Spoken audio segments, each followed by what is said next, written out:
नमस्कार, सी न्यूज़ भारत देख रहे हैं आप। मैं हूं अखिलेश पांडे। वक्त हो चुका है न्यूज़ बुलेटिन का।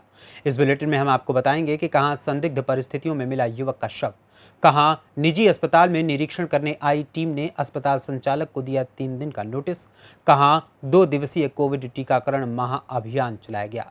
ऐसी ही तमाम खबरों पर बात करेंगे इस बुलेटिन में। तो चलिए शुरू करते हैं खबरों का सिलसिला। बाराबंकी में संदिग्ध परिस्थितियों में एक युवक का शव मिला है, जिसके बाद हत्या की आशंका जताई जा रही है। मामला थाना कोतवाली रामनगर अंतर्गत क्षेत्र तेलवारी गांव का बताया जा रहा है, जहां गांव से कच्ची जाने वाली सड़क के किनारे युवक का शव मिला है, जिसकी पहचान उसी के गांव तेलवारी निवासी विक्रम गौतम पुत्र गजोधर गौतम के रूप में हुई है।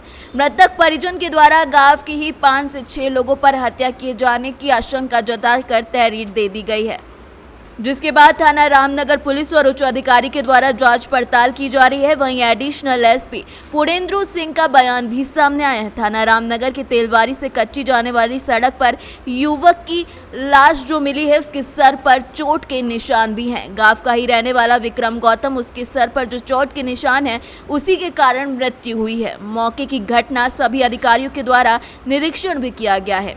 सीडीआर के पीछे मकसद की जा रही परिजनों के द्वारा जो तहरीर दी है, उस पर मुकदमा दर्ज कर आगे की कार्यवाही की जाएगी। गांव के ही 5 से 6 लोगों पर संदेह भी जताया गया है। पोस्टमार्टम रिपोर्ट की विवेचना के आधार पर ही आगे की कार्यवाही की जाएगी। क्या मामला है, क्या नए तथ्य निकलकर सामने आ रहे हैं? थाना रामनगर के तेलियारी से परसिया जाने वाली सड़क पर सड़क खंती में एक युवक की लाश मिली है, जिसके सर पर चोट है। वह युवक गांव का ही रहने वाला विक्रम गौतम है और इसके सर पे जो चोट है उससे इसकी मृत्यु होना पाया जा रहा है। मौके का घटनास्थल निरीक्षण सभी अधिकारियों द्वारा किया गया। ब्रिगेड द्वारा इसमें साक्ष्य संकलन किया गया है और सर्विलांस सेल द्वारा इसमें मौके के डंप उठा लिए गए हैं। सीडीआर की भी इसमें व्याख्या की जाएगी। इनका जो परिजनों द्वारा एक तहरीर दी गई, उस पर मुकदमा इनका दर्ज कर लिया गया। उन्होंने गाँव के ही 5-6 लोगों पर संदेह जताया है। उन लोगों को तलब करके उनसे पूछताछ की जा रही है। सारी बॉडी जो है पोस्टमार्टम के लिए गई हुई, शाम तक पोस्टमार्टम हो जाएगा। विवेचना करके जो भी अग्रिम कार्रवाई होगी। बाराबंकी से सी न्यूज़ संवाददाता विजय सिंह की रिपोर्ट।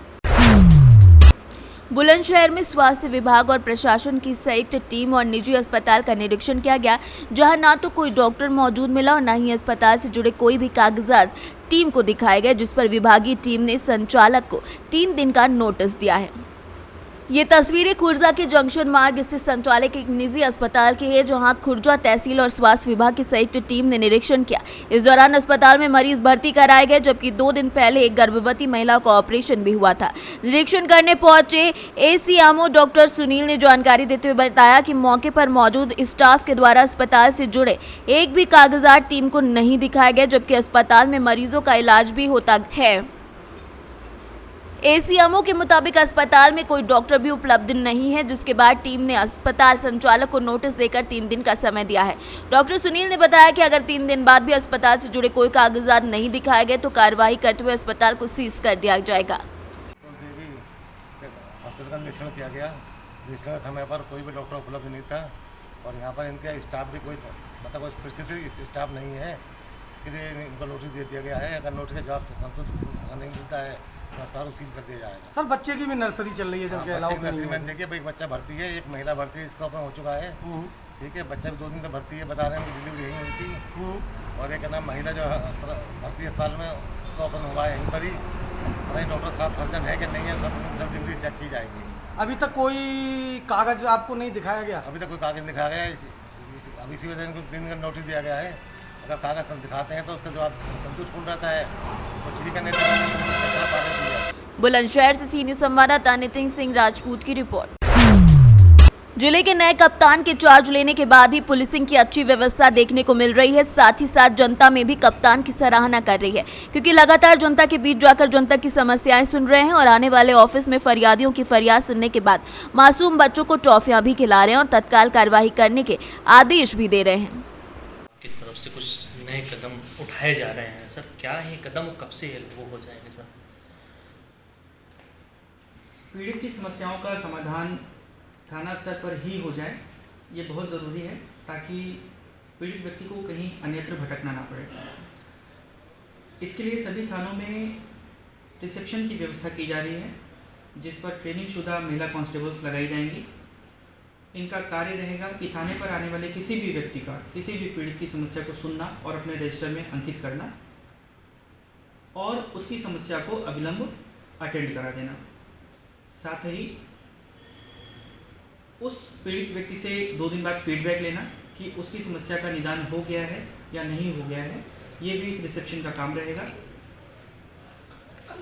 सर, कल तक जो पुलिस ऑफिसों में बैठी रहती थी, चौकियों में पता नहीं चलता था, आज सड़क पर देख रही, इसका क्या मुख्य कारण है? थाना पुलिस को निर्देशित किया गया है कि वो अपनी विजिबिलिटी को बढ़ाएं और अधिक से अधिक समय तक सड़कों पर पब्लिक के बीच में नजर आएं। कम्युनिटी पुलिसिंग के प्रोजेक्ट के तहत हम लोग जन संवाद स्थापित कर रहे हैं, लोगों से मिल रहे हैं और शहर और जनपद के प्रत्येक तिराहे चौराहे पर आम जन से बात करके उनके सहयोग से सीसीटीवी कैमरे लगाने का कार्य आरंभ कर दिया गया है, जिससे सीसीटीवी कैमरों का एक जाल बिछ सके और किसी भी घटना के बाद कोई अपराधी शीघ्र पकड़ा जा सके या घटना को अनावृत करने में सहायता मिले। सर, अधिकतर देखा जाएंगे कि थाने की समस्या थाने तक ही हल हो जाए। थाने की पर आने वाली समस्या का निदान थाने पर ही हो जाए, ये बहुत ज़रूरी है और इसके बारे में सभी थाना प्रभारियों को सख्ती के साथ निर्देशित किया गया है कि पीड़ितों की समस्या का समाधान थाना स्तर पर ही करें। इसके लिए जो भी आवश्यक संसाधन और मैन पावर आवश्यक है वो थानों को प्रोवाइड करा दिया गया है। पीड़ित को अन्यत्र अगर कहीं पर भटकना पड़े किसी अन्य ऑफिस में, किसी वरिष्ठ अधिकारी के पास में, तो थाना प्रभारियों की और चौकी प्रभारियों की जवाबदेही तय की जाएगी कि पीड़ित व्यक्ति की समस्या का समाधान थाना स्तर पर क्यों नहीं हो पाया। सर, संख्या का कुछ, अगर ज़्यादा संख्या बढ़ती है शिकायतों की, पुलिस ऑफिस के शिकायत प्रकोष्ठ में डेटाबेस भी डेली बेसिस पे तैयार किया जा रहा है कि किस थाने से आने वाले फरियादियों की संख्या ज़्यादा है, किन चौकी और हलकों से ज़्यादा फरियादी आ रहे हैं। इन थाना प्रभारियों और चौकी प्रभारियों की जवाबदेही तय की जा रही है कि आपके थानों पर पीड़ित को सुनने की जो व्यवस्था है वो ठीक नहीं है, इसे अविलंब ठीक करें और 1 सप्ताह बाद इसका रिव्यू किया जाएगा। अगर प्रार्थना पत्रों और आवेदकों के पुलिस ऑफिस में और अन्यत्र वरिष्ठ अधिकारियों के यहाँ पे आने की संख्या कम नहीं होती है तो इसका यही इसे कन्नौज से सीनियर संवाददाता सीबू सैनी की रिपोर्ट। कोविड के बढ़ते प्रभाव को देखते हुए कलेक्टर रजत बंसल के निर्देश में 2 दिवसीय कोविड टीकाकरण महाअभियान चलाया गया, जिसमें कसडौल ब्लॉक में 91 केंद्र बनाए गए हैं।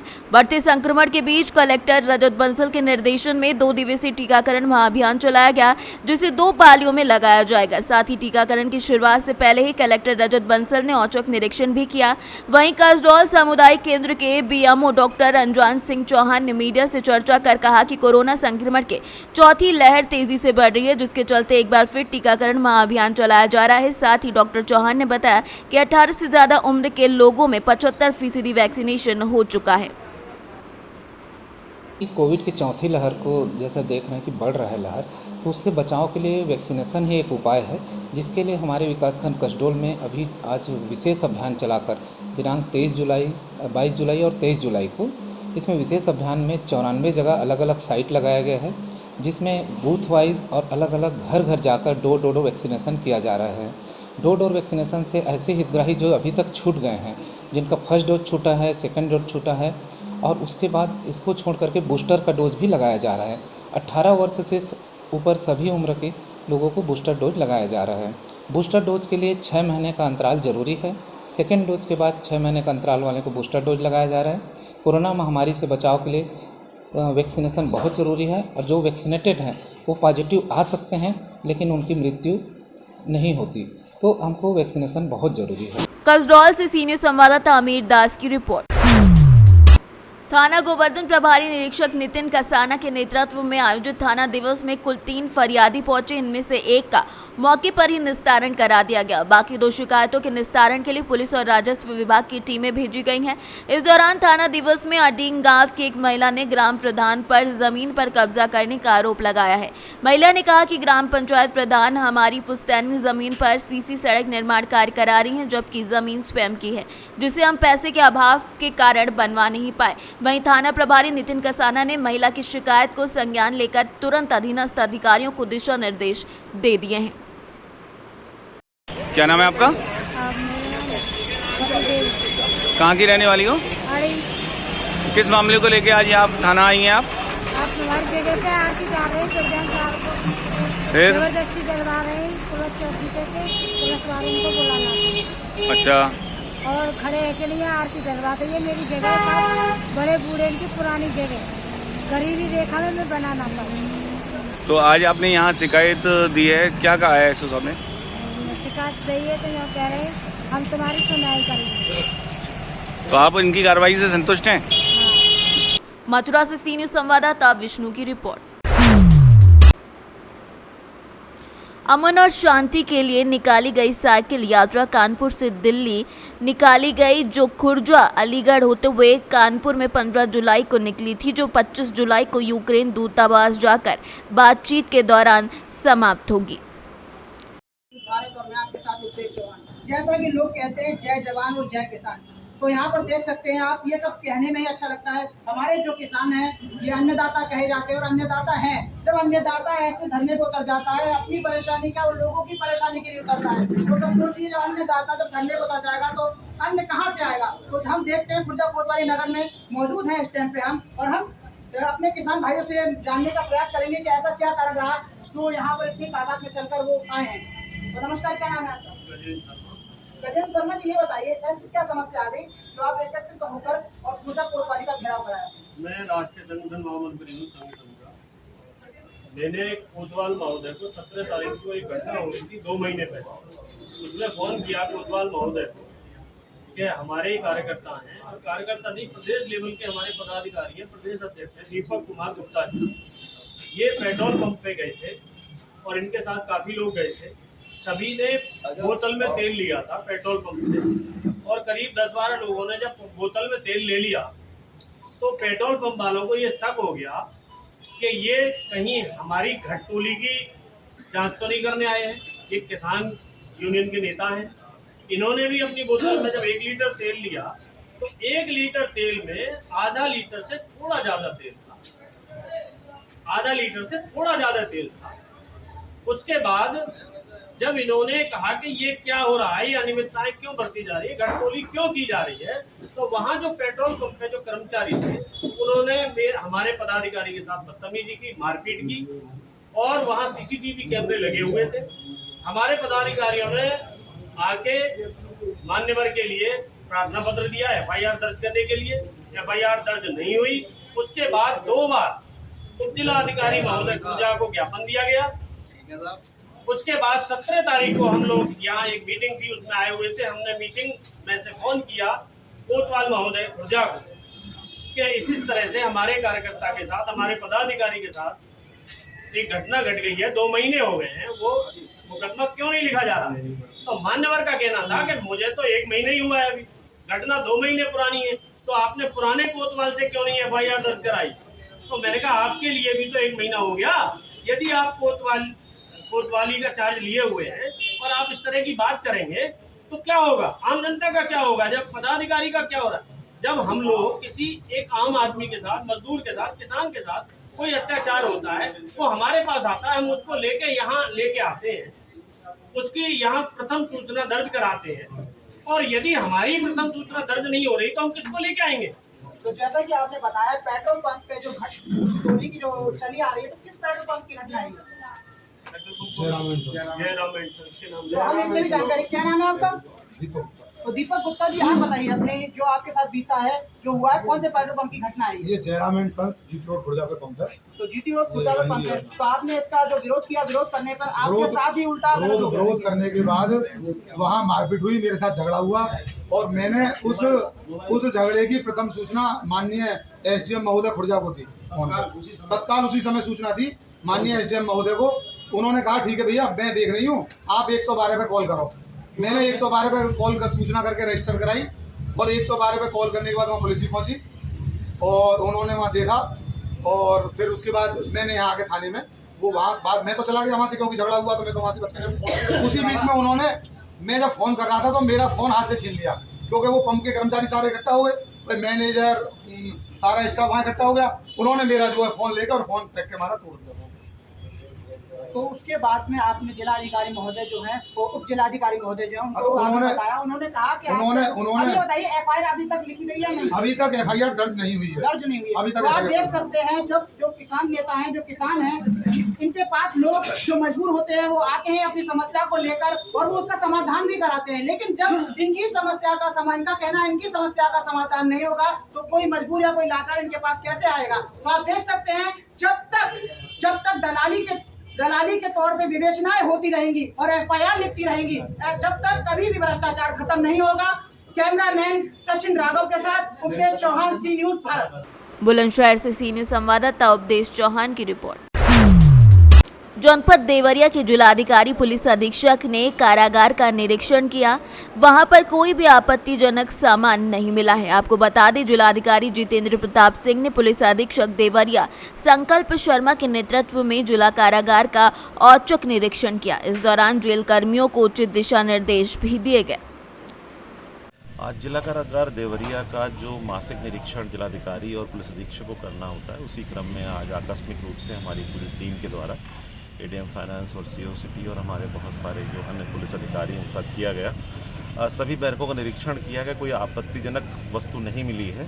यद्यपि कुछ जगहों पर गुटखा वगैरह का दिखा है कि जहां बहुत पीक वगैरह है, तो गुटखा वगैरह जो प्रतिबंधित सामान है उसके विषय में हम लोग कार्रवाई करेंगे। और बाकी अन्य कोई ऑब्जेक्शनेबल चीज़ आज नहीं मिली है निरीक्षण में। देवरिया से सी न्यूज संवाददाता ज्ञानेंद्र की रिपोर्ट। इंदौर से बोलबम की गूंज से शहर शिवमय हो गया। इंदौर नगरी में 250 से ज्यादा मंचों पर बागेश्वरी कांवड़ यात्रा का स्वागत हर मंच पर गोलू शुक्ला के द्वारा कांवड़ यात्री के कई कार्यक्रम आयोजित किए गए। यहां यात्रा महेश्वर से आरंभ होकर इंदौर मां अहिल्या की नगरी में होते हुए महाकाल की नगरी में समापन होगी। आई है, कहाँ से आई और कहाँ पर समापन होगा? सर जी, ये कांवड़ यात्रा महेश्वर से चलकर पैदल कांवड़ यात्रा स्टार्ट हुई है सोमवार से, और सावन के पहले सोमवार को स्टार्ट होती है और दूसरे सोमवार को उज्जैन जाकर जल का हम शिव जी को स्वरूप गोलू शुक्ला जी कांवड़ यात्रा को समाप्त करते हैं। ये कितने वर्षों से ये कांवड़ यात्रा चल? लगातार 20 वर्षों से ये कांवड़ यात्रा का कार्यक्रम गोलू शुक्ला जी के द्वारा चलता आ रहा है। मेरा नाम निर्मल नामदेव है। इंदौर से कैमरा पर्सन पूजा हिरवे के साथ संतोष मालवीय की रिपोर्ट। कुरावली सीएससी पर नसबंदी कराने गई एक महिला की हालत बिगड़ गई, जिसके बाद उसे सैफई मेडिकल कॉलेज में भर्ती कराया गया है। परिजनों ने कुरावली चिकित्सकों पर लापरवाही का आरोप भी लगाया है। तो वहीं सीएमओ को इस मामले की जानकारी मिलने पर जांच शुरू करा दी गई है। कुरावली में निर्धारित प्रक्रिया के तहत महिला नसबंदी कैंप संचालित किया और वहाँ पर 18 लोगों का ऑपरेशन हुआ, जिनमें 17 लोग बिल्कुल ठीक हैं और एक महिला की तबीयत बिगड़ी, उसको तत्काल उपचार दिया गया। पूरी टीम उसके साथ फिर जब और तबीयत खराब होने लगी तो उसको सफाई में करके वहाँ गए, टीम साथ में गई उनको और वहाँ पर उसको उपचार दिलाया गया और काफ़ी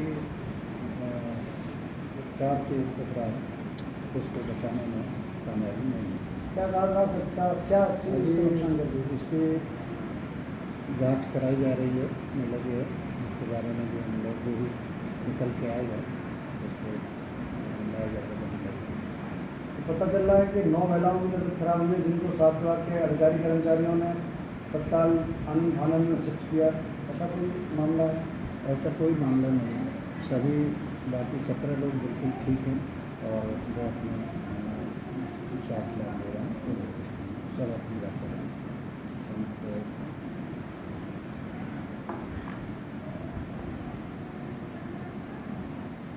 क्या नाम है आपका? संजू।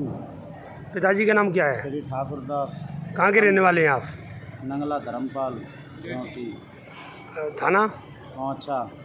क्या बात हो गई? हमारी बहू सही सलामत थी, ये बोली चलो तुम्हारा ऑपरेशन करा दें, कुराली बच्चों वाला। मैं थे दूसरी दुकान पे काम कर रहे थे, बच्चे गए थे स्कूल। इन्होंने भाई मियाँ बीवी गए, मोटरसाइकिल पे ले गए। कौन गए थे, क्या नाम था इनका? नाम नहीं पता, गांव की आशा है। अच्छा। और उनका पति था विजय कुमार। ये लोग गए, बुला ले गए कोई बात नहीं, इन्होंने फ़ोन नहीं हमसे किया। फिर बाद में फ़ोन किया कि बेटा तुम्हारी बहू के पहले ऑपरेशन हुआ था, हमने यहाँ हुआ था, कैसे ऐसे इसको दिक्कत नहीं आएगी, अगर नस मिल गई तो ऑपरेशन हो जाएगा, नहीं तो एक टाँका आएगा और सही सलामत घर आ जाएंगी। यानी ठीक है। फिर इन्होंने ऑपरेशन कर दिया। फिर बोली अब इसकी बहुत तबीयत ख़राब है, फसूकर हो गया, जे है वो है, कि सैफ ही आ जाओ लेके जल्दी लेने। तानी मैं क्यों आ जाऊँ, तुम लेके गए, तुम जानो तुम लोग। मैं यहाँ आए, अब वो नहीं बोलती है नहीं कुछ। डॉक्टर लोग कहते इसको गलत दवा दे दी बेहोश वाली। अच्छा ऑपरेशन हो गया वहाँ पर? ऑपरेशन हो गया था? ऑपरेशन हो गया। अच्छा वहाँ पर? हाँ, अब मुझे तो नहीं मालूम। तो कुरावली ये CSC में हुआ था? हाँ कुरावली में। क्या नाम है तुम्हारी पत्नी का? सुनीता देवी। उम्र कितनी होगी लगभग? 35-36 साल होगी। हमारे मैनपुरी से सीनियर संवाददाता जाजिब उमर की रिपोर्ट। मोतिहारी के छौड़ादानों में नाबार्ड द्वारा प्रायोजित 150 महिलाओं का मुर्गी पालन प्रशिक्षण कार्यक्रम का शुभारंभ किया गया। हीरामानी पंचायत में नाबार्ड DDM आनंद अतिरेक ने नाबार्ड की आजीविका और उद्यम विकास योजना के अंतर्गत कृषक विकास समिति संस्था के द्वारा संचालित मुर्गी पालन पर प्रशिक्षण पर कार्यक्रम का उद्घाटन किया। इस प्रशिक्षण कार्यक्रम में 150 महिलाओं को मुर्गी पालन से संबंधित प्रशिक्षण दिया जाना है, जहाँ इसको लेकर आवश्यक जानकारी भी दी जाएगी। साथ ही एक प्रदर्शन इकाई का भी निर्माण किया जाएगा, जिससे छौड़ादानों और आसपास के लोगों को काफी सहायता होगी। मोतिहारी से सीनियर संवाददाता वीरेंद्र कुमार गुप्ता की रिपोर्ट।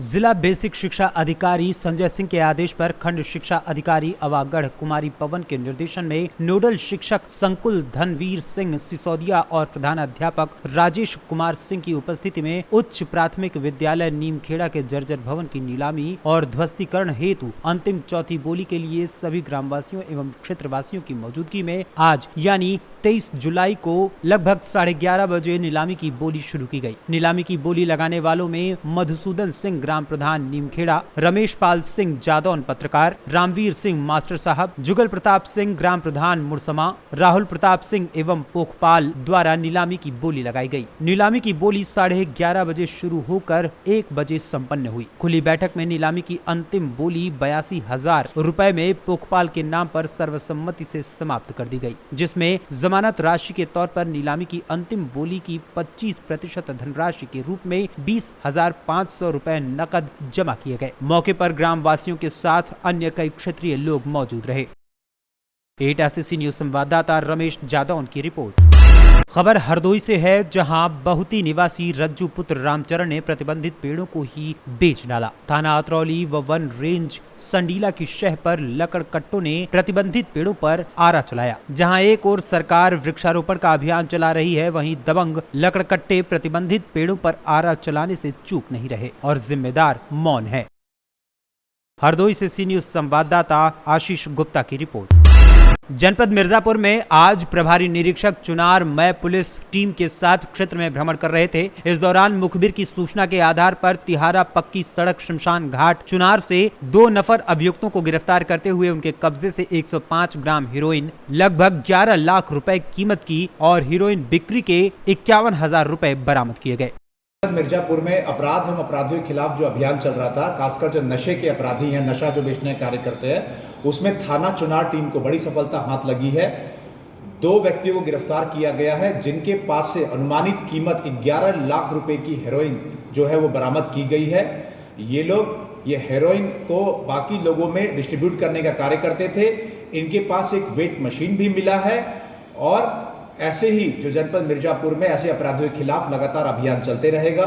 सराहनीय कार्य करने वाली हमारी टीम को 10,000 रुपए इनाम से पुरस्कृत भी किया जा रहा है। फिलहाल थाना चुनार टीम के द्वारा 2 लोगों को गिरफ्तार किया गया है और अनुमानित कीमत 11 लाख रुपए की हेरोइन बरामद की गई है। मिर्जापुर से सी न्यूज संवाददाता रजनीश सोनकर की रिपोर्ट। फिलहाल के लिए इस न्यूज बुलेटिन में इतना ही। देश दुनिया की तमाम खबरों के लिए देखते रहें सी न्यूज भारत। हर खबर आपके साथ, आपके हाथ।